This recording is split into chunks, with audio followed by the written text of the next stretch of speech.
"Hi, I'm Clara Marlowe," and at my own sister's wedding, my father leaned in and whispered that I lacked the courage to serve in the military. Funny thing is, I've commanded a nuclear submarine. I didn't say a word that day. But the groom, he saluted me in front of everyone. That one gesture, it unraveled decades of silence, lies, and erasure. Why was my story buried so deep? And why did my own family work so hard to keep it there? Keep watching, because the truth doesn't just come out, it rises. When I pulled up to the mansion that Friday evening, the Savannah sky had turned the colour of burnt sugar. Deep amber with hints of smoke, the kind of dusk that feels like it's holding its breath. The air was thick with humidity, perfumed by magnolia blossoms and the salt tang drifting from the nearby marshes. Crickets had just begun their evening chorus, a soft, rhythmic underscoring to the kind of night that promised memory, whether you wanted it or not. The driveway curved in a graceful arc, paved with grey stone that shimmered like silver under the lantern lights. Luxury cars lined the sides like trophies, each one gleaming, polished to perfection. Mine, a dusty government-issue sedan, looked like it had taken a wrong turn on its way to somewhere far less glamorous. I pulled up near the servants' entrance, not because I was told to, but because it felt right, out of the way, close to the door, invisible. Inside, the foyer shimmered gold. Chandeliers sparkled overhead, casting pools of warm light on polished marble. A string quartet played softly from the corner, the notes curling through the air like smoke. It was the kind of setting that graced the pages of Southern bridal magazines, glossy and curated and impossibly bright. My heels clicked against the floor as I moved toward the entrance hall, searching for the seating chart. A tall white board stood near the door, trimmed with eucalyptus and ivory ribbon. Names were written in elegant silver script, arranged by family. The Mitchells, the Harrows, the Davenports. My eyes landed on Marlowe. I saw my father's name, my sister Isolde's, of course, her fiancé's family, all accounted for. Then I looked for mine. Nothing. I scanned the list again, slower this time. Maybe it had been misspelled. Maybe I'd been added under my formal title, Lieutenant Clara Marlowe. Still nothing. A flicker of something, embarrassment, irritation, rose in my throat. I swallowed it. These things happen, I told myself. A clerical mistake. No big deal. I turned to a young usher stationed nearby, barely older than 20, his bow tie snug against his throat. "Excuse me," I said, summoning a polite smile. "Could you tell me where I'm seated?" He consulted a clipboard, lips pursed, tapping a pen against the edge. Table 7, he said after a moment. "Back corner near the powder room, ma'am." "Of course," I replied. "Thank you."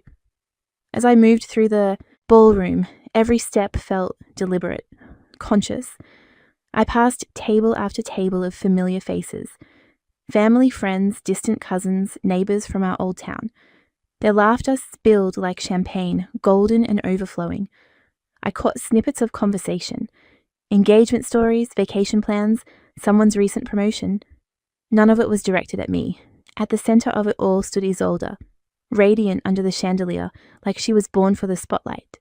Her hair was curled into perfect waves, her dress the exact shade of pale rose that made her glow. She leaned into her fiancé, hand light on his chest. When she saw me, she nodded once, impersonal, like someone acknowledging a co-worker at the airport. Then she turned away. My seat was, indeed, behind a pillar, next to the corridor leading to the restrooms. A spray of white roses and baby's breath blocked half the view of the stage. I sat down, adjusted the hem of my navy blue dress, and reminded myself this wasn't about me. This weekend was for her. Still, the laughter from the head table sounded brittle, like glass tapped too hard. Dinner began with precision. Waiters moved like dancers, topping off wine glasses with practiced ease, except mine. I waited, then raised my hand slightly, catching one waiter's eye. He glanced at me, nodded absently, and moved on, as if he thought I was signalling that I didn't want anything. Across the room, my father leaned back, mid-story, one of his favourites, from his Navy days. He mimed a wave with his hands, voices rose and fell, with him like an audience under a spell. I remembered being 6, then 10, then 16, raising my hand at the dinner table, trying to offer a story of my own, only to be waved off or ignored, his spotlight never shared. The first course arrived. I picked at the salad, mostly for show. A table behind me, neighbours from our childhood street, were reminiscing. "Both girls turned out so well," one of them said.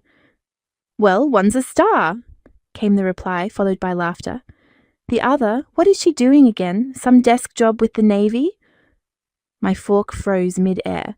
They didn't know I could hear, or maybe they did. The speeches began after dinner. Isolde's friends toasted her like she was a fairy tale rewritten into real life. She always knew what she wanted, one gushed. Even back in high school, she was mapping out her dream career, dream wedding. Perfect. The word wrapped itself around her like silk. A waiter brushed past and dropped a napkin by my plate. Oh, sorry, miss. Didn't see you there. I smiled faintly. That's all right. Nobody ever does. He was gone before I finished speaking. Near 9, I rose to stretch, my spine aching from all the smiling. A busboy passed, juggling plates, and without even pausing, nodded at me. Ma'am, could you take these to the kitchen? We're slammed tonight. He thought I worked there. For a heartbeat, I said nothing. Then I placed the plates on a nearby table, turned and walked away. Outside, the air was velvet thick. Cicadas droned like the earth itself was humming. I followed a path down to the garden, lanterns glowing on either side. I found a bench near the fountain and sat. My phone buzzed. A message from a colleague back at the base. Status report, routine. I replied quickly, grateful. It was the most seen I'd felt all night. I should have gone back inside or driven back to the hotel. But I didn't. I sat there, breathing in the night. Somewhere inside me, the coil of old pain and deeper strength unwound. They didn't know what I'd lived through. The silence hundreds of feet beneath the ocean, the weight of life or death orders, the bone-deep exhaustion of being the only woman aboard a submarine for months. I'd held my own in steel corridors and combat drills, but here, with my own family, I felt like vapor, present but unseen. Through a window, I saw my father raise his glass again, mid-toast. Another story, another audience. I watched until the music softened and the guests began to leave. I wasn't sure if Isolde ever noticed I'd gone. Back at the car, I sat for a long while. The dashboard clock read 10:47. I rested my forehead on the wheel. There was peace in knowing they couldn't hurt me anymore. Not really. I'd already faced storms worse than being forgotten at dinner. Still, as I pulled onto the gravel drive, one thought stuck in my chest like a splinter. No matter how old you get, it still stings when your own father treats you like an afterthought. The mansion disappeared behind the trees. My window was down, warm air brushing my face. Somewhere thunder echoed. Tomorrow was the wedding. I told myself I'd endure it with grace. Smile, fade into the background. But another voice, calm, deep, almost unfamiliar, whispered something else. Maybe I was done fading. Morning arrived, with a pale, washed-out light that slipped through the curtains and spilled across the wooden floor. The rain had finally passed, leaving behind the scent of damp earth and moss, rising from the courtyard below. I lay still, watching shadows crawl across the ceiling, waiting for the strength to move. When I finally did, my reflection in the mirror startled me. Puffy eyes, drawn face, lips tight, I looked like someone barely holding it together. And maybe that was true.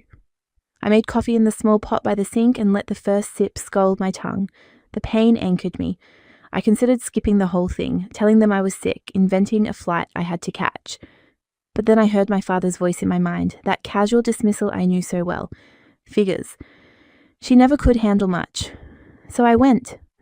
By midday the clouds had cleared, the family estate shimmered in the sunlight, its white columns gleaming under a canopy of oaks draped in Spanish moss. Guests in linen suits and pastel dresses moved across the manicured lawn, looking like a scene from an expensive painting. I parked at the edge of the gravel drive, adjusted my shawl and stepped out into a world I no longer belonged to. Inside, the reception hall glowed with chandeliers and murmuring voices. The scent of roses and champagne drifted through the air like a perfume cloud. Music pulsed in the background, soft jazz, tasteful and forgettable. I scanned the room, familiar faces, distant smiles, people I hadn't spoken to in years. Some looked surprised to see me, most just looked past me. My table was at the back again, a seat near the exit. Subtle but not accidental. I took my place, legs crossed, shoulders squared. I would survive this, 1 minute at a time. The bride and groom had just begun their first dance, a slow, elegant glide across the polished floor. Isolde glowed in her ivory gown, every movement graceful and perfect. Cameras flashed, applause swelled. I clapped too, my hands moving like a machine. Then my father stood. "Ladies and gentlemen," he said into the microphone, his voice warm, commanding, "if I could just have a moment of your attention." The room hushed, even the waiters froze. He lifted his glass toward the couple, smiling with paternal pride. I couldn't be prouder of my daughter Isolde, he said. She's smart, successful, beautiful, the kind of woman who lights up every room she walks into. A ripple of admiration passed through the crowd. Someone shouted, "Hear, hear," and laughter followed. Then his eyes flicked toward me. And of course, he added, we can't forget Clara. A pause, heads turned, I smiled barely. She gave the military a shot, he said, his tone shifting, teasing, light. Didn't quite take, but hey, not everyone's cut out for that kind of life. Laughter, polite, then growing. Someone actually clapped. She's always had a softer heart, he added. Didn't have the guts for the grind, but we love her all the same. This time the laughter felt sharp. Even strangers joined in. My smile stayed frozen, but inside I was unraveling. I stared at the tablecloth, tracing the edge of the napkin with a shaking finger. My wine glass trembled as I brought it to my lips. The taste was metallic, bitter. Dad ended his toast with another glowing sentence about Isolde's unbreakable spirit. Then he sat and the music resumed and the crowd slipped easily back into celebration. No one looked at me again. Aunt Vera leaned across the table. Her perfume was thick, vanilla and sugar, cloying. Oh, don't take it to heart, honey, she said with a sympathetic laugh. You know your father, he just tells it like it is. I nodded, words caught in my throat. You've always been a little delicate, she added, lowering her voice. It's not a bad thing. Some people do. Some people decorate. She smiled like she'd given me a compliment. I smiled back because that's what I was trained to do. Smile, sit still, don't make a scene. But inside something cracked open. The silence I'd learned in training, in those steel corridors in the pitch-black depths of the ocean, had taught me how to endure, how to hold myself together under pressure, but nothing prepared me for being dismantled in public by my own father. Nothing prepared me for being treated like a decorative afterthought. I remembered nights at sea, when the hull hummed with energy, and I breathed air tinged with salt and metal. I remembered the way men looked at me when I arrived, skeptical, dismissive, and how I proved them wrong again and again. I remembered pulling a crewman to safety when a bulkhead threatened to flood. I remembered the look in his eyes afterward, gratitude, respect. Dad had called it luck. Guess you got lucky out there, he'd written in his last letter. Now I watched him hold court across the room, laughing, basking in the glow of his favourite child. Isolde, perfect as ever, stood at his side. The golden girl, the one who stayed. I could have stood, could have told them who I was, what I'd done, what I'd survived. I could have spoken the truth, loud and clear, about medals earned and lives saved. But I didn't. I sat still, hands folded, face calm, eyes blank. The band played something cheerful. Guests rose to dance. I watched them from a distance, the world narrowing to a tunnel of colour and noise I could no longer process. A waiter appeared with champagne. I waved him off. My chest tightened, my breath faltered. I needed air. And then I saw Jareth. He was standing beside Isolde, but his eyes found mine. His smile faltered. He didn't laugh. He didn't look away. His expression was quiet, almost sad. Then he gave the faintest shake of his head like he was sorry, not just for me, but for everything left unsaid. I looked away. When I finally stood, my chair scraped loudly. A few guests turned. I smiled faintly, feigning a stretch, and walked toward the double doors. Outside, the veranda was quiet. Cool air swept over me, carrying the scent of gardenias and river mist. I gripped the railing, letting my breath steady. Laughter drifted from inside, muffled by distance and walls. Somewhere in that noise, my father still spoke, still shaped the story of me that suited him best. But I wasn't that girl anymore. Something shifted in me then, a quiet resolve forming in the hollow of my chest. He thought my silence meant weakness. He was wrong. I left the veranda's cool night air behind me, stepping back into the warm glow of the wedding hall. Music and chatter drifted across the threshold, but I felt farther away from it all than ever. As I passed through the foyer, a glimmer of movement froze me. 2 old faces from high school standing near the coat rack, laughing in low voices. They didn't see me at first. One said, "Didn't Clara just vanish? Heard she got kicked out of the Navy or something." The other answered, "Yeah, she always tried to be like Isolde. Poor thing." My throat clenched. I paused beside a column, hidden. They continued to chat about missing siblings and assumed scandals. Their words, half-truths, assumptions, rumours, stung sharper than any public slight. They thought they knew my story. They were so wrong. I slipped away before they turned, heart hammering. Inside the reception, the slideshow began. Childhood birthdays, vacations, graduations. Isolde's highlights bathed in golden light. Pianos, prom nights, Ivy League diplomas. The crowd murmured in recognition. But where was I? In a few frames I appeared, as a toddler behind Isolde, my face half obscured. In a group shot, I stood on the edge, 1 foot cropped.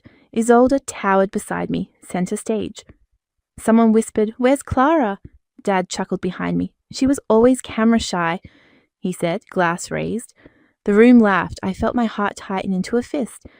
After mailing dozens of photos, home, writing letters, trying to stay seen, each image thrown away now.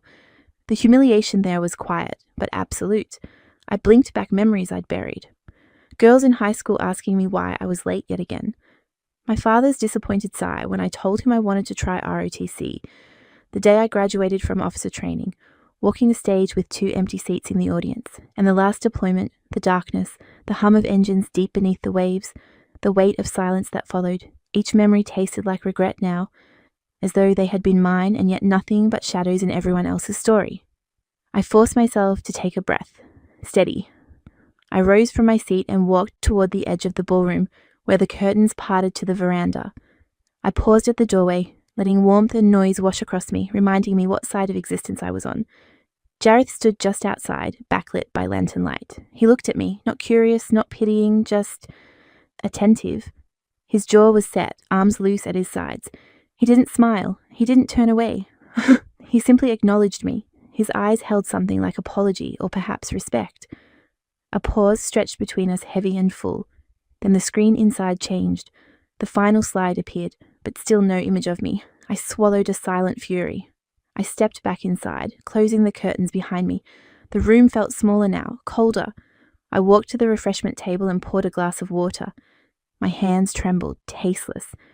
A friend of Isolde's passed by and said kindly, "Clara, we missed you at the presentation earlier." "You did," I said, my voice light but steady. She looked at me, surprised. "Yes, but they must have overlooked it."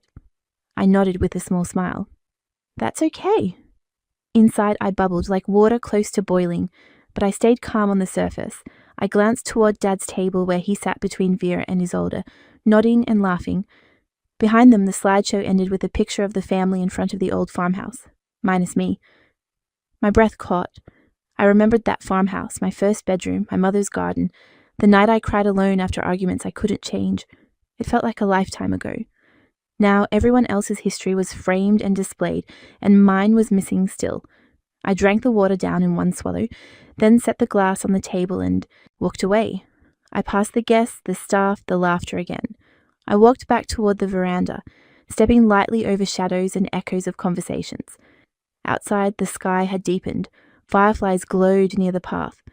The river's hush called in the distance. I paused at the rail, forehead pressed to the cool wood. My hands trembled slightly at my sides. Tonight, I thought, I learned what erasure feels like. Tomorrow I would begin to reclaim what they forgot. But just when I believed they could erase me no more, I realized I had already left behind something they couldn't remove. The air outside the hall had grown cooler, carrying the scent of magnolias and the faint hum of cicadas. I stayed out longer than I meant to, watching the reflections of lanterns on the river's surface flicker like ghosts. But eventually I heard laughter ripple from inside again, that hollow, self-congratulatory kind that had become the soundtrack of our family. I took a breath, straightened my shoulders, and walked back in. The ballroom shimmered under chandeliers. The music had shifted into a slow waltz, and the band's soft brass echoed against the high ceiling. My sister, glowing in her gown, danced with our father at the center of the floor. They looked picture perfect, like the front cover of a family magazine. Dad whispered something in her ear, and she laughed that delicate laugh I remembered from childhood, the one he adored. I stood near the back, just outside the circle of light. My wine glass was empty, and I didn't bother refilling it. I was tired of pretending to be invisible, tired of measuring every breath. Then I saw him, Jareth. He was standing beside one of the tall windows, watching the dance the same way I was, not as an outsider, but as someone who had seen too much truth to find it beautiful. When his gaze met mine, it didn't flicker away. He didn't smile politely or nod like a stranger offering acknowledgement. Instead, he lifted his hand subtly, precisely, and gave me a salute. It wasn't playful. It wasn't the kind of gesture meant for photographs or jokes. It was crisp, deliberate, unmistakably military. For a heartbeat, I froze. The air around me thinned. He knows. I felt the weight of that realization ripple through me. How could he? My service wasn't something this family celebrated. It was something they buried. My father used to call it a phase, something too masculine for his little girl. Even after the medals, the commendations, the rank, none of it existed here. But Jareth's salute wasn't a guess. It was a recognition. He knew exactly what that gesture meant.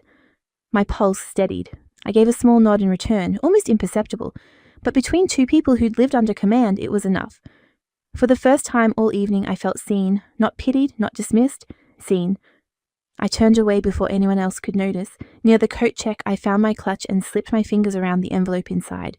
It was thick, sealed with dark wax embossed with a small anchor, the kind used for official correspondence. I ran my thumb over the seal. My handwriting on the front was simple. To Thaddeus Marlowe. I'd written that name dozens of times before. On Christmas cards, on envelopes full of letters that came back unopened, on the side of care packages, mailed to the family home while I was deployed overseas.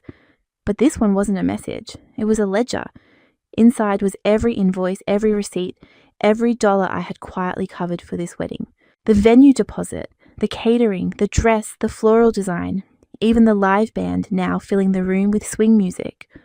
All paid for under an anonymous sponsor. Me. No one had ever asked who funded it. They just assumed Isolde's fiancé came from money, or that Dad had dipped into his retirement fund again. I never corrected them. I didn't need them to know. But tonight I wanted a record to exist, not for glory but for truth. I crossed the room toward the reception coordinator, a young woman in a headset juggling clipboards and champagne flutes. She blinked when I approached. "Excuse me," I said softly. "Would you make sure this gets to the bride's father after the event? It's important." She nodded. "Of course, ma'am. Do you want me to tell him who it's from?" I smiled faintly. "No. He'll know when he needs to." As she tucked the envelope into her binder, I felt a calm settle over me. Not relief, exactly, but a quiet clarity. I turned back toward the dance floor. The song had changed again, and Isolde was now dancing with Jareth. Their movements were graceful but stiff. She laughed too loudly. He smiled too little. When the song ended, applause filled the room. Dad clapped harder than anyone. I caught Jareth's glance again. He didn't smile this time either. He just dipped his head, a nod, sharp and brief. I returned it. No words exchanged, no theatrics, just mutual understanding. I drifted toward the edge of the room again, toward the tall French doors that opened onto the veranda. The lights outside had dimmed now, replaced by the soft pulse of fireflies along the garden wall. People around me laughed, toasted, clinked glasses. I stood still, one hand resting on the small medal hidden beneath the satin of my dress. It wasn't vanity that made me wear it tonight. It was armor, the last piece of proof I carried from the life they tried to erase. I remembered the sound of steel boots on deck, the crisp morning salutes, the way the ocean stretched into infinity. Out there, respect wasn't given because of bloodlines or money. It was earned through discipline, through pain, through showing up when it mattered. And standing there in that ballroom, surrounded by people who would never understand that kind of loyalty, I realized I wasn't angry anymore. I was done being small. "They think they buried me," I whispered under my breath. "But I built the ground they're dancing on." I turned slightly and caught Aunt Vera's reflection in a mirror nearby. She was gossiping, leaning close to another guest, her jeweled hand gesturing toward me. I didn't need to hear the words. Her lips said enough. I smiled, slow and deliberate. Let them talk, let them laugh. The time for silence was ending, but not in the way they expected. The band started another song, louder now, and I felt the vibration through the floorboards. Beneath the hum of chatter, the world outside was changing, the air growing heavy, the first low rumble of thunder rolling in from the coast. A storm was coming. I stayed until the last toast, then quietly slipped out before the final dance. No one stopped me, no one noticed, but as I walked down the marble steps toward the waiting line of cars, I glanced back once at the grand house, glowing gold against the deep blue night. Inside those walls, laughter still echoed. Hollow, brittle, they thought they had erased me, but the truth was already written, sealed, delivered, undeniable. They thought I'd been silenced, but the truth was about to scream. The next morning came grey and heavy, the kind of southern morning that promised rain but refused to deliver it. My phone buzzed against the nightstand before I even opened my eyes. It was a text from the wedding planner, short, polite, and confusing. "Your father received the envelope." He seemed surprised. I stared at the screen for a long moment. Surprised? That was one word for it. Cornered might have been another. The house I'd rented for the weekend was quiet, except for the faint hum of the air conditioning. I poured myself a cup of coffee, the bitter scent cutting through the fog in my head. As I sat at the kitchen counter, I opened my laptop. I wasn't done being silent. Before heading back to the venue, I drafted a short email. The subject line read, "For record keeping only." Attached were scanned documents, every invoice, wire transfer, receipt. The total amount was more than most people made in a year. Each line item was precise, time-stamped, cross-referenced. There was no room for argument. As I typed my father's email address, I hesitated for a moment, then hit send. The quiet whoosh felt louder than any speech I could have made at that wedding. The screen glowed in the dim morning light, and I thought of something he used to say whenever I brought up money or recognition. "We don't talk about who pays, Clara. That's not polite." No, it wasn't polite, but it was true, and truth had its own kind of manners, sharp, clean, and inconvenient. By noon, I was back at the venue for post-event pickups. The floral arrangements were wilting slightly, and the cleanup crew moved with the weary rhythm of people who'd spent all night turning beauty back into mess. The planner spotted me as soon as I entered. "And Miss Marlowe," she said softly, almost apologetically, "your father came early this morning. He looked like he'd seen a ghost." I raised an eyebrow. "Did he say anything?" She shook her head. "No, ma'am. He just asked who gave me the envelope. I told him you did, and he didn't reply. He just left." I nodded. "Thank you. That's all I needed." As she turned away, I reached into my tote bag and pulled out a thin manila folder. Inside was a spreadsheet I'd printed out that morning. Itemized, annotated, final. I left it on the catering table where I knew someone would notice. Paper doesn't lie, and I was done letting people rewrite my story. I stood there for a few minutes, looking out over the now empty ballroom. The echo of last night's laughter still hung in the air like smoke. It was amazing, really, how easily a family could turn silence into tradition. Then I heard a small voice behind me. "Clara?" I turned. It was Elowen, my cousin, the quiet one. She was clutching her phone like it was something fragile. "I've been trying to find you," she said. Her tone carried the same tremor I remembered from when we were little, back when she used to hide behind me during family arguments. I smiled faintly. "You found me." She hesitated, glancing around the room before stepping closer. "I never forgot what they did to you," she whispered. "You remember that Veterans Day event, the one at the Civic Center?" My breath caught. "Yes." She swallowed hard. "I recorded it. I never deleted it." Before I could respond, she pulled up the video on her old phone. The screen cracked, the resolution grainy, but the sound was perfect. There I was, a younger version of myself in dress uniform, standing behind a podium with the American flag hanging proud in the background. My voice was steady, measured. I'd written that speech myself about service and family, about what it meant to be both daughter and soldier. And then halfway, through, my uncle's voice, sharp, cutting through the applause. "That's enough, Clara. Let the real veterans speak." Gasps, murmurs, the microphone clicking off. The look on my face, stunned, humiliated. I had buried that day deep, but watching it now, it came back with full force. The sting, the heat behind my eyes, the way I'd smiled tightly afterward and told everyone it was fine. Elowen looked up at me, her eyes glossy. "You didn't deserve that, none of it." For a moment I couldn't speak. The anger I'd kept buried for years shifted into something clearer. Purpose. I took her hand and squeezed it gently. "Thank you, Elowen. You held on to what I couldn't." She smiled, small and trembling. "I always knew you'd need it one day." By evening, the sky had turned that peculiar peach-grey colour that comes before a storm. I sat in my car outside the venue, the video still open on my phone. My reflection stared back at me in the screen, older, steadier, unflinching. I forwarded the file. One recipient.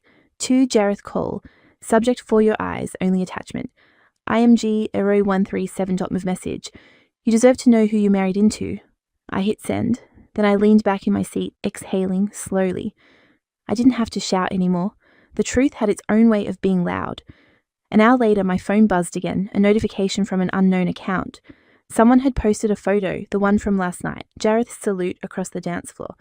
It was captioned simply, "Respect comes in silence." It began spreading, first among the guests, then to their friends, and by midnight across local feeds. The comments were immediate. "Who is she? What's the story? That's not just a salute, that's recognition." I watched from the dim light of my living room as my name, the one they had worked so hard to erase, started showing up again, this time attached to something they couldn't twist or bury. The next morning I knew it would reach them, my father, my sister, my aunt. The truth didn't need me to announce it anymore, it was already speaking for itself. I looked out the window, watching the rain finally begin to fall. Slow, steady, cleansing. The internet, I thought, would do what my family never did, listen. The rain that had started the night before hadn't stopped. It drummed gently against my windows, a rhythm steady enough to quiet my mind, but restless enough to remind me that something was shifting. I'd fallen asleep on the couch with the TV still humming low. When I woke, the room glowed faintly blue from the morning light filtering through the curtains. My phone was buzzing non-stop on the coffee table. Messages, missed calls, notifications from apps I hadn't opened in months. For a moment I thought maybe it was a wrong number, some glitch, but when I unlocked it, I froze. There it was, a photo. The photo. Jareth's salute, the image I'd thought was a fleeting, private moment had been shared, reshared, and amplified until it had a life of its own. A military support account had posted it with the caption, "Respect is earned in silence. Nana, she earned that salute." It already had over 500,000 likes. Underneath, the comments scrolled endlessly. That salute wasn't random, that was recognition. This woman deserves a medal, not mockery. Find her, who is she? I sat back against the couch, heartbeat steady but loud. For the first time in my life, strangers were saying my name not in pity or derision, but in gratitude. Within an hour, the photo had spread further. The Navy's official veteran page reposted it. Then a local news outlet picked it up. Unknown Navy officer honoured by Groom at Georgia wedding. Someone had even traced the event to the venue in Savannah, speculating about the family. My inbox was a flood of media inquiries, but I ignored them all. It wasn't my voice the world wanted, it was what that image meant. My silence had finally spoken loud enough. By mid-morning, I'd made my way to the little coffee shop down the street. The air smelled like wet asphalt and roasted beans. I ordered a black coffee and took a seat by the window. The barista, a young man with a sleeve tattoo of waves, kept glancing at me. I thought nothing of it until he approached with a smile. "Ma'am," he said, holding the cup with both hands. "Thank you for your service. I saw you online this morning." I blinked, taken aback. "You did?" He nodded. "That salute, that was something. People needed to see that." For a second, I didn't know what to say, so I smiled. "They should have saluted sooner." He laughed, soft and genuine. "Guess the internet fixed that." When he walked away, I caught my reflection in the window, rain streaking down the glass, blurring the line between inside and out. It felt fitting. I sipped my coffee slowly, letting the warmth steady me.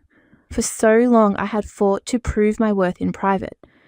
Now the world outside the walls of my family home saw me clearly, not as the fragile daughter or the failed soldier, but as someone who'd stood her ground quietly. As I watched people pass by outside, I remembered something my father once said when I first enlisted. "You'll never be known for what you do underwater, Clara. The world forgets what it can't see." He'd meant it as wisdom, maybe even protection, but it had felt like a verdict. Now, sitting in that cafe, seeing my reflection against the backdrop of headlines on my phone screen, I couldn't help but whisper to myself, "You were wrong, Dad. The world just needed time to surface."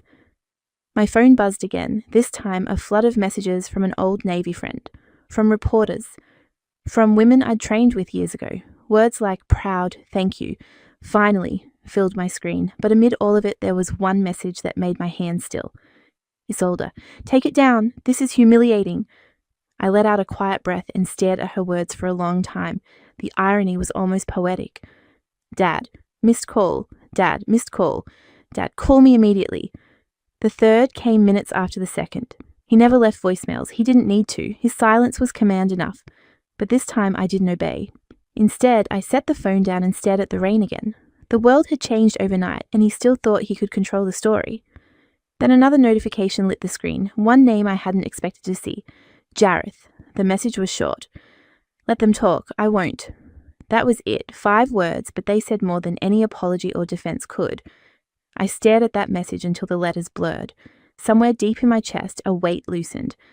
Outside, thunder rolled again, distant but certain. I gathered my things and stepped out into the drizzle. The air was cool and thick, the scent of earth and rain mixing with the faint hum of car tires passing by. As I walked down the street, heads turned, not with recognition of fame, but with the quiet respect of people who knew a truth when they saw it. A woman sitting on a bench with a stroller smiled at me. "You're her, aren't you?"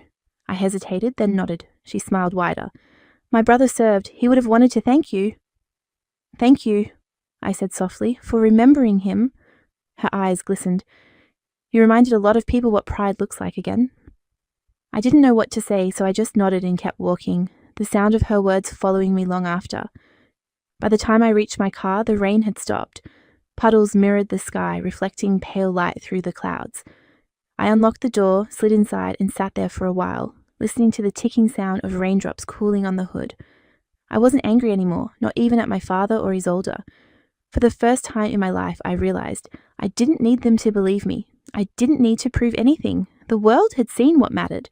I pulled out my phone one last time, scrolling through the growing number of posts under the new hashtags. Gal, and she earned that salute. Yeah, real hero in the room. Clara Marlowe. I smiled. The truth didn't whisper anymore. It roared through every screen, every voice, every corner of the internet where silence had once lived. And I, the girl who'd once been invisible, had finally learned how to be loud without saying a word. I didn't need to shout. The truth had already started screaming for me.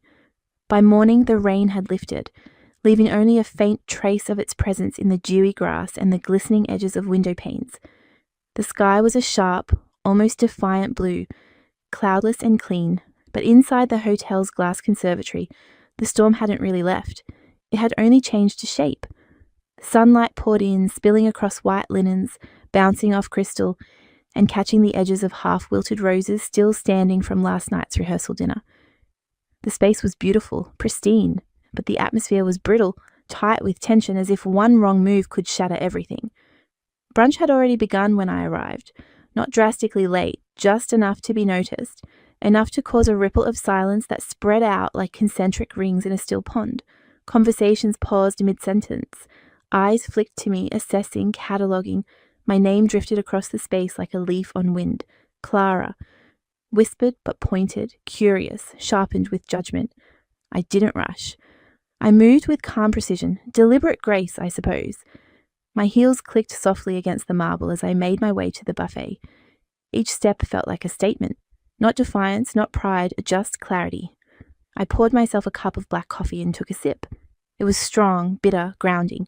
Behind me, the low hum of voices resumed, tentative and fragmented, but I knew they had seen it, the photo, the video, the story behind the story. And in this room filled with family, old money, and polite secrets, exposure was the real sin. At the center of it all stood Isolde, radiant as ever, glowing in a blush pink dress that shimmered under the morning light. Her laugh, too light, too perfectly timed, floated above the unease, but there were cracks in her porcelain composure. Her eyes darted toward me more than once. Her smile faltered when she noticed me watching. Then I heard him. "Clara!" My father's voice, low and precise, cut through the air like a scalpel. Not loud, but sharp enough to silence everything around it. My muscles tensed instinctively. He stood by the head table, cup in hand, tie slightly loosened as if that made him less formal, more approachable, but there was nothing relaxed in his posture or his expression. He didn't gesture for me to come. He didn't need to. I approached slowly, coffee still in hand. I could feel the weight of eyes on me, the shift of bodies leaning in, the stillness that follows a match being struck. "You embarrassed this family," he said, his tone clipped and cold. "Do you even understand what that photo looked like?" I met his gaze, unflinching. "What it looked like to who? You? The press?" "To everyone," he snapped. "You turned a private moment into a public scandal. And for what? To make some kind of statement?" "I didn't post it," I said, my voice calm. "Someone else did." "That doesn't matter. You'll find who did and have it removed. Now." I sipped my coffee again, letting the silence stretch. "It's not my doing to undo. Isolde materialized beside him, all grace and trembling concern. Dad, maybe we shouldn't. No, he interrupted. It's already out there. Might as well address it. And then, as if summoned by fate, Jareth walked into the room. He wasn't wearing the tuxedo anymore, just a pale blue dress shirt, sleeves rolled, top buttons undone. His dark hair was still damp, curling slightly at the edges. He took one look at the three of us and stopped. My father's attention turned to him instantly. You, he said, voice tightening. You started this with that salute. Jareth blinked. Sir? Don't sir me. That gesture, that display was disgraceful. You humiliated my daughter. Jareth straightened, calm and composed. With respect, sir, I saluted my superior officer. A pause, tense, absolute. My father's eyes narrowed. What are you talking about? Commander Clara Marlowe, Jareth said, United States Navy. Her record is distinguished. That salute was earned, and I will not apologize for it. Silence hit the room like a dropped plate. My father's face went slack. Commander? I reached into my handbag and pulled out the leather folder I always carried. With practiced fingers, I opened it and laid it on the table between us. My official orders, a commendation letter, photos from my submarine pinning ceremony. The gold seal of the Navy caught the light. Gasps moved through the room like birds startled from trees. He stared down at the documents, his expression frozen. Why didn't you tell us? I did, I said, more than once. You just didn't listen. His mouth opened, then closed. I saw something flicker in his eyes, not understanding, not yet. Just the beginning of doubt.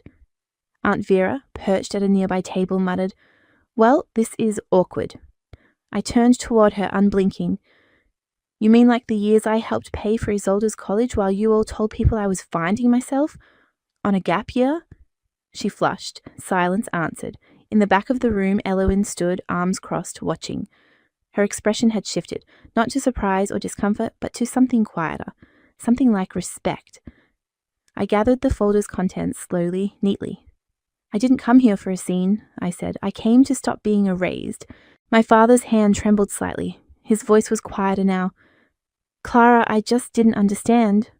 No, I said, my voice soft but firm. You didn't want to. Isolde's eyes filled with tears. Clara, if we had known... You did, I cut in. You just chose not to see it. The air felt heavier somehow, but also clearer. Then, unexpectedly, one of Jareth's groomsmen stood, a man I barely knew. Ma'am, he said, voice rough with sincerity, thank you for your service. Others followed, a nod, a murmured thank you, a hand over a heart. It wasn't a ceremony. It didn't need to be. Jareth met my eyes and offered a quiet, solemn salute. I returned it. Then I looked at my father one last time. You can't erase what you didn't create. His voice broke. Clara! But I was already walking away. At the doorway, sunlight spilled across the leather folder in my hand, catching the gold crest again. I didn't hide it. Not this time. Ilawan caught up to me just outside. You handled that better than anyone else could have. I just told the truth, I said. She nodded. Yeah, but you did it without hate. I thought about that for a long moment. The ache was still there, the ache of being unseen for so long, but it no longer held me hostage. It was simply proof that I had survived. Morning arrived not with brilliance, but with hesitation. Light filtered through the hotel's tall windows in long, weary ribbons, casting pale shadows across the marble floor. The kind of light that felt unsure of itself, as if even the sun sensed the weight of what was to come and dared not fully wake the day. I stood in front of the full-length mirror in my room, adjusting the cuff of my long-sleeved sheath dress. No flash, no statement jewelry, no bright deflection, just clean lines and muted grace. I had chosen this dress not to hide, but to hold myself together. In its simplicity, I found armor. Downstairs, the conservatory unfolded like a painting, glass walls alive with climbing ivy and pale roses, still wet from the night's rain. Light shimmered on petals, and droplets clung to the edges of the leaves like unshed tears. The beauty of it struck me. How the world could carry on blooming, even when everything inside you felt like it was unraveling. Inside the banquet room, the luncheon had already begun.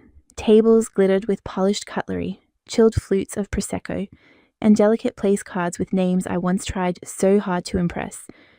Guests were seated in carefully arranged clusters, murmuring in low tones that somehow felt louder than any scream. I entered without circling, no preamble, no stalling. Their heads turned, It was a collective pivot of attention, practiced and sharp.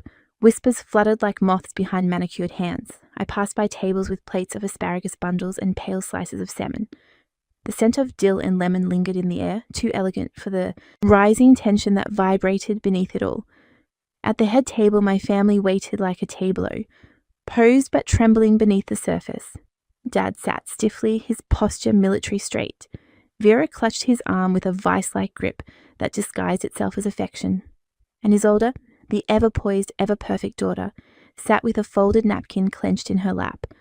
Their smiles were brittle, thin sheets of ice over deep water. I kept walking. Isolde stood first.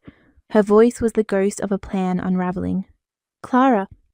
Just that, just my name. The room fell into breathless stillness, but no one encouraged her to go on. No polite claps, no murmurs of support. Her voice caught in her throat like a song forgotten mid-note. She sank back into her chair, her hands trembling faintly against the tablecloth. I watched her cheeks flush with something close to shame, or maybe the sting of silence she hadn't expected. Vera shifted, lips parting to reclaim control, but nothing came. Her eyes searched the room for someone, anyone, to back her. But there was no alliance left, just the quiet disintegration of a facade too long upheld. Even the waitstaff paused, silver trays hovering midair, forks froze halfway to mouths. The chandeliers, grand and delicate, seemed to stop swaying entirely. The hush was immense, sacred almost. And then Jareth stepped forward. He wore a crisp white shirt, sleeves rolled up just below the elbows. No tie, no pretense, just the kind of simplicity that commands attention without demanding it. He looked straight at me, then out toward the room. If anyone here still doubts her, he said, his voice resonating with quiet fury, I suggest you ask the 135 souls under her command. The words detonated like thunder in that silent room. Gasps rang out. A ripple of surprise surged from table to table. Some guests sat up straighter, others looked at one another, startled. The weight of those words, souls under her command, landed with the force of truth too long ignored. Jareth turned back to me, his voice softened but didn't waver. Commander, with respect, you are the bravest woman I know. I couldn't speak. My throat burned with withheld emotion. My pulse roared in my ears, but I stood still, unbowed. The applause came gradually, then gathered strength, a slow, rising chorus of clapping. Some stood, a few wept quietly. The sound was not explosive, but reverent, like the first breath after being underwater too long. I didn't smile. I didn't nod. I simply existed in that moment, no longer hiding or justifying. The silence I carried became its own kind of power. At the head table, my father's breath hitched. He looked at me not as a daughter, but as something unfamiliar. He seemed lost, like a man holding an outdated map in a new world. Vera sat in stunned paralysis. Her mouth was slightly open, as if a protest had stalled halfway. Isolde was pale. The confidence she'd once wielded so easily had withered. Behind me, Alawan emerged. She stood a little behind my shoulder, her eyes glistening. Then she stepped forward and whispered, I wish I'd spoken sooner. I turned, meeting her gaze. There was no anger in me, only the ache of understanding. We all speak when we're ready, I said quietly. Some of us just learn in silence first. She nodded, her relief visible. In that exchange, something shifted. A thread mended, a bond forged in truth rather than guilt. There was no grand confrontation, no shouting, no scene, just a subtle transition, a redistribution of weight. I was no longer orbiting them, I was my own gravity now. I turned away from the crowd, my pace unhurried. I passed Jareth. He didn't reach for me, didn't call my name, he simply nodded, a quiet gesture but rich with meaning. Outside, the hotel gardens shimmered in the late morning sun. The path was dappled with shadows and strewn with petals fallen from the arbour above. My heels pressed softly into the earth, leaving faint impressions in the mud. Behind me, the echo of what had just occurred trailed like a whisper, but ahead only the crisp rustle of leaves waited. I paused by the fountain. The water moved in gentle circles, catching light and throwing it back. I stared into the ripples and felt the ache of everything I'd carried. I thought about forgiveness, its cost, its timing. I thought about what it meant to walk away, not in defeat, but in defiance of needing to explain anymore. They had seen me now, heard me, even in silence, and as I turned from the fountain, something inside me settled, not closure, not yet, but the beginning of something cleaner, something mine. The morning sun arrived not with fanfare, but in soft, washed-out tones that filtered through the sheer curtains of my hotel room. The light brushed across the walls like a memory, familiar, yet fragile. I sat on the edge of the bed, the covers still messy behind me, and stared into the stillness. Everything was quiet, but not empty. There was something weighty in the silence, like the moment before a song begins or just after it ends. The salon of my memories, the vast, curated archive of things I'd tried to forget and failed to, felt heavier than usual. Every echo from the past rose like dust motes in that slanted light, suspended just long enough to sting. But I knew today would be different. I reached for my phone, slid it into my pocket, and stood. My boots, freshly shined, landed on the floor with a soft thud. I smoothed down my jacket, tugged the sleeves into place. The hallway outside was hushed. Most of the guests had already left, and those who remained kept to themselves. My footsteps sounded strange against the tile. Too loud at first, then muted as the floor transitioned to carpet, and finally hushed altogether when I stepped outside onto the cool morning concrete. In the parking lot, she waited, alone. She stood next to the car, her hands clasped around something. When I got closer, I saw it, a photograph, faded and time-worn, edges curled and yellowing with age. In it, a much younger version of myself had my arm wrapped tightly around her. Her eyes were red from crying, her mouth twisted in that vulnerable way only a child's can be. I looked focused, protective, like I could hold the entire world back if it dared to hurt her. There was a caption on the back, scrawled in uneven ink, "My sister always there." She looked up at me, her eyes not hiding anything. "No one saw it but me," she said quietly. Her voice wavered at the edges. "You were always protecting us, even when they didn't deserve it, even when no one knew." Tears built behind my eyes, slow and heavy, and for the first time in what felt like forever. I didn't fight them, I let them fall. A warm trail ran down my cheek, cleansing, not weakening. I took a breath, shallow at first, then deeper. "Thank you," I said. My voice came out quieter than I expected, but steady. "Thank you, Elowen." She gave a small nod, then without another word, she turned and walked away. Her figure grew smaller with each step, but her presence lingered like the scent of lavender after a storm. I stood there for a long moment, letting the stillness settle around me. The air felt cooler now, touched by something almost sacred. The sky was turning a pale grey, like it too had been holding something in and now was letting it go. When I got in the car and drove home, I kept the radio off. I needed the quiet. The roads unfolded in ribbons of familiarity. Moss-draped oaks bowed over the pavement. Century-old brick buildings stood like sentinels, and the occasional steeple caught the morning light. Every landmark carried a memory, some bitter, some redemptive, but I wasn't shrinking from them anymore. I let them rise and fall in my mind like tidewater, no longer trying to hold back the flood. Back home, I opened the front door slowly. The click of the lock sounded final, like closing one chapter while opening another. The walls greeted me like old friends, familiar and honest. Every framed photo, every certificate, every pin and medal had a place. The navy medals still gleamed under the glass. A folded flag, Dad's old one, sat in its case like a silent question mark. My eyes lingered on a newspaper clipping I'd never displayed before. It was me, in uniform, captured mid-stride during a deployment. The photo was slightly blurry, but I looked real, strong. That clipping had lived in a drawer for years. Today it stood proudly on the shelf. I sank into the worn leather chair by the window, exhaustion and peace washing over me in tandem.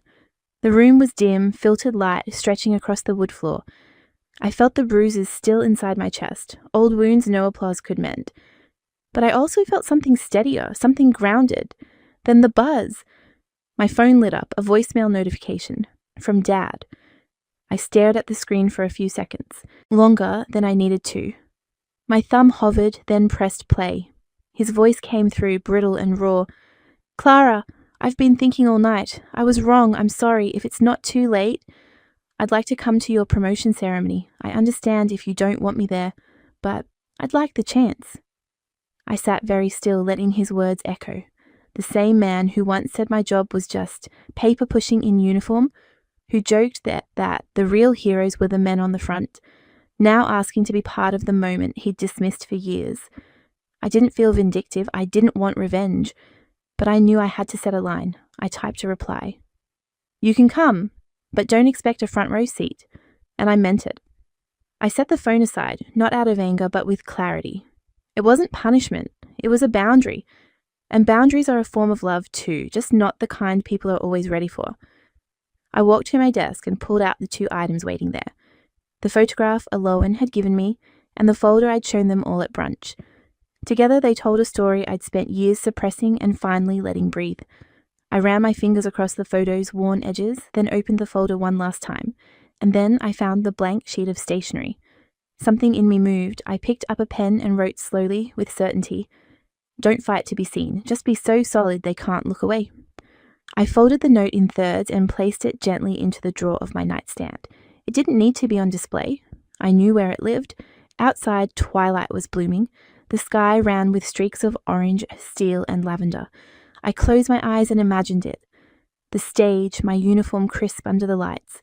Aloan watching with quiet pride. Jareth smiling beside her, and Dad, standing in the back, finally silent. It was justice, not loud, not vengeful, just firm. And in that moment, I realized something important. I didn't need the spotlight to prove who I was. I never had. But I wasn't going to hide from it anymore. I reached over and turned off the lights. The room faded into darkness, but I didn't fear it. For the first time in a long time, I stepped into it with certainty. Sometimes the loudest courage is the kind that never asks for recognition. It simply stands, endures, and waits for truth to catch up. Clara's story isn't just about honor, it's about reclaiming the voice they tried to bury.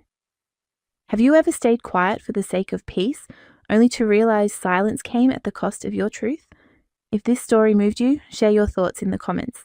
We'd love to hear how you found your voice, and don't forget to subscribe for more true, powerful family stories that remind us strength comes in many forms.